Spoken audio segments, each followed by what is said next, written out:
কি ভাইয়ারা বলেছিলাম না 2-1 হবে ম্যাচের রেজাল্ট। আমি আমার আগের লাস্ট যে ভিডিওটা বানিয়েছিলাম ব্রাজিল জাপান প্রেডিকশন নিয়ে, সেই প্রেডিকশনে আমি বলেছিলাম ম্যাচটা আপনার টাইট হবে। যদি টাইট হয় তাহলে 2-1 হবে, আর যদি টাইট না হয় তাহলে ব্রাজিল আপনার ক্লিয়ার ডোমিনেট করবে। কিন্তু ম্যাচটা টাইট হয়েছে। এটাও বলেছিলাম যে আপনার মিডফিল্ডটাতে আপনার স্পেশালি জাপান খুব ডোমিনেট করবে। আজকেও তারা মিডফিল্ডে ডোমিনেট করেছে।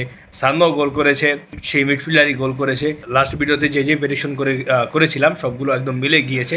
এবং ব্রাজিল, তাদের কথা বলতে হবে। আপনার জাপান তারা যেভাবে আপনার ডিফেন্স শুরু করেছিল, তারা যেভাবে আপনার একদম দেওয়াল হয়ে দাঁড়িয়েছিল, সেটাকে যে তারা ভাঙতে পেরেছে, এটাই ভাই অনেক একটা বড় ব্যাপার।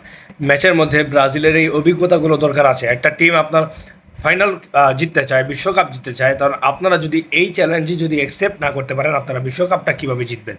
জাপান আপনার অনেক অ্যাটাক দিয়েছে ম্যাচের মধ্যে, আপনার ব্রাজিলকে আপনার কোণঠাসা করার চেষ্টা করেছে, কিন্তু সেকেন্ড হাফে কার্লো আনচেলত্তির আপনার ট্যাকটিক্সে আপনার জাপান টিকতে পারে নাই।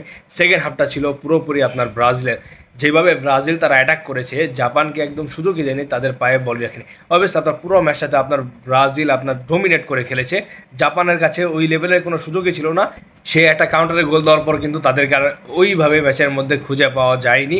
আমি আগে বলেছিলাম যখন জাপান আপনার কাউন্টার অ্যাটাকে খেলবে, ব্রাজিল যদি হাই পেস করে সেখান থেকে ব্রাজিল গোল খেতে পারবে, কিন্তু জাপান আপনার ইন্ডিভিজুয়ালি পারফরমেন্স করে সান্নো গোলটা দিয়েছে। যাই হোক, তো এ হচ্ছে ব্রাজিলকে নিয়ে আলোচনা। ব্রাজিলের নেক্সট প্রতিপক্ষ হবে আইভরি কোস্ট অথবা আপনার নরওয়ে। আপনারা কি মনে করছেন, নরওয়ে নাকি আইভরি কোস্ট কার সাথে খেলা হবে? যদি আপনার আইভরি কোস্ট পরে অবভিয়াসলি আমাদের জন্য সহজ হবে। আর যদি নরওয়ে পরে অতটা কঠিন হবে না জাপানের সাথে যেটা হয়েছে, কারণ জাপান স্পেশালি মিডফিল্ডারের টিম। মিডফিল্ডে এই জাপানের এই টিমটাকে কন্ট্রোল করে। এইভাবে আপনার খুব কম আপনার টিমই এইভাবে মিডফিল্ড দিয়ে ডোমিনেট করে খেলে। তো যাই হোক, আপনারা কি মনে করছেন ব্রাজিল নেক্সটে কার সাথে খেলতে পারে? আপনারা কমেন্ট বক্সে জানিয়ে দিতে পারেন। ভালো থাকবেন, সুস্থ থাকবেন, ধন্যবাদ সবাই।